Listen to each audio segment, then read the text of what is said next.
misfits, I promise you, though they were in such trouble.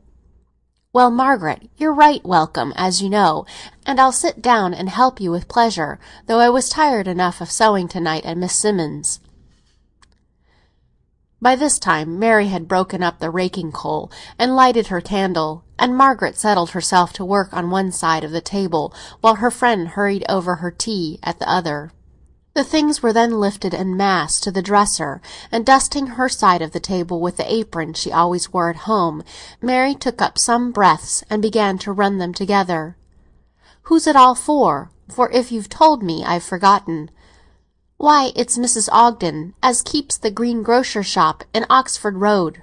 Her husband drank himself to death, and though she cried over him and his ways all the time he was alive, she's fretted sadly for now he's dead."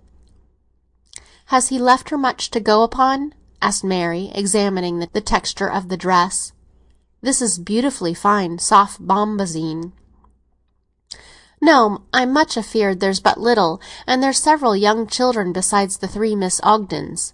I should ha' thought girls like them would ha' made their own gowns," observed Mary. "So I dare say they do, many a one; but now they seem all so busy getting ready for the funeral, for it's to be quite a grand affair, well nigh 20 people to breakfast, as one of the little ones told me. The little things seemed to like the fuss, and I do believe it comforted poor Miss Ogden to make all the piece o' work. Such a smell of ham boiling and fowls roasting, while I waited in the kitchen. It seemed more like a wedding nor a funeral. They said she'd spend a matter o' £60 on the burial." "I thought you said she was but badly off," said Mary. "Ay, I know she's asked for credit at several places, saying her husband laid hands on every farthing he could get for drink.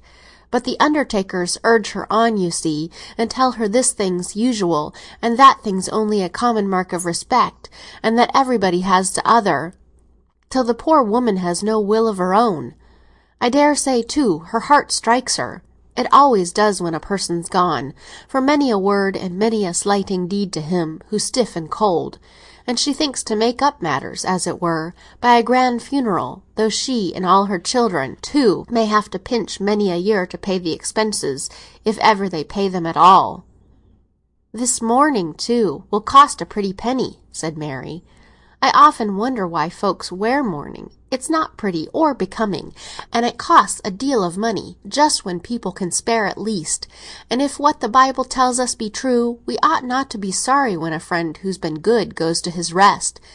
And as for a bad man, one's glad enough to get shut on him. I cannot see what good comes o' wearing mourning. I'll tell you what I think the fancy was sent for. Old Alice calls everything sent for, and I believe she's right. It does do good, though not as much as it costs, that I do believe, in setting people as is cast down by sorrow and feels themselves unable to settle to anything but crying, something to do. Why, now I told you how they were grieving, for perhaps he was a kind husband and father in his thoughtless way when he wasn't in liquor.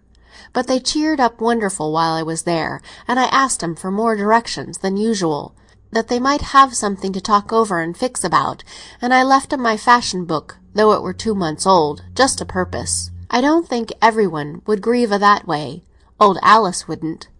Old Alice is 1 in 1,000. I doubt, too, if she would fret much, however sorry she might be. She would say it were sent, and fall to trying to find out what good it were to do. Every sorrow in her mind is sent for good. Did I ever tell you, Mary, what she said one day, when she found me taking on about something?" "No, do tell. What were you fretting about, first place?" "I can't tell you just now. Perhaps I may sometime." "When?" "Perhaps this very evening, if it rises in my heart; perhaps never. It's a fear that sometimes I can't abide to think about, and sometimes I don't like to think on anything else.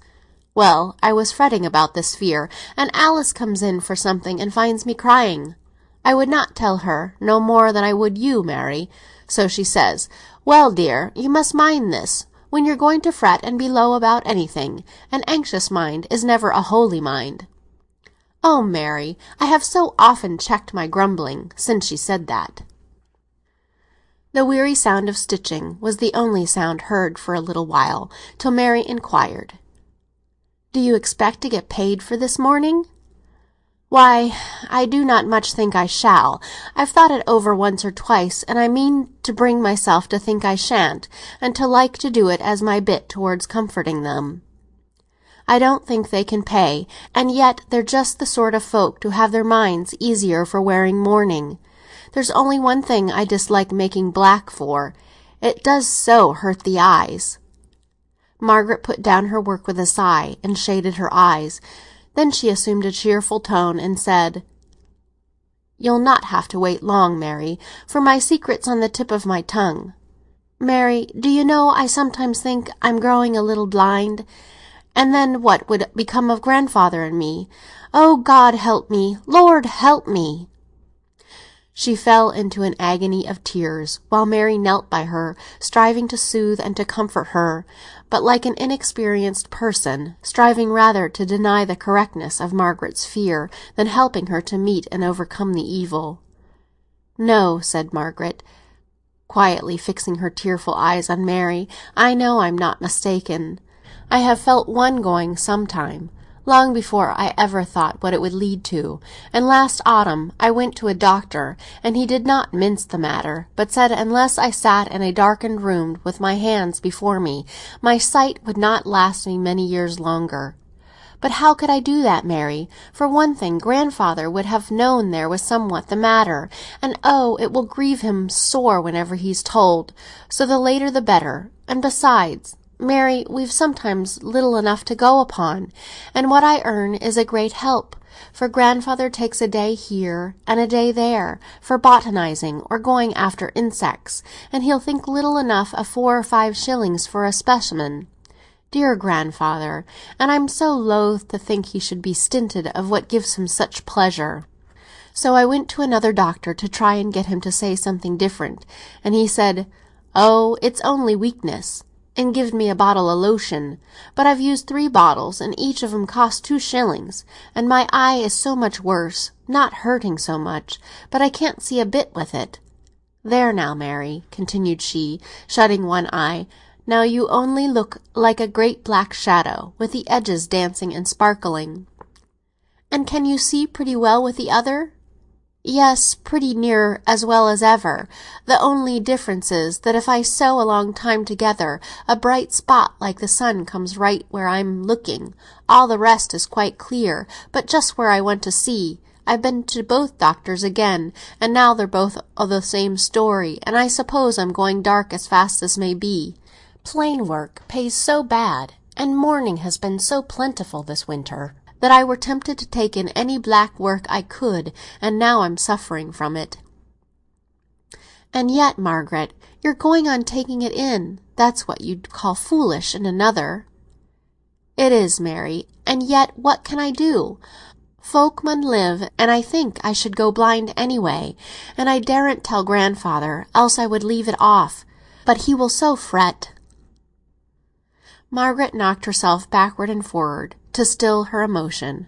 "Oh, Mary," she said, "I try to get his face off by heart, and I stare at him so when he's not looking, and then shut my eyes to see if I can remember his dear face.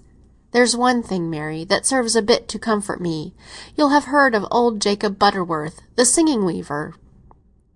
Well, I knowed him a bit, so I went to him and said how I wished he'd teach me the right way o' singing, and he says I've a rare fine voice, and I go once a week and take a lesson from him.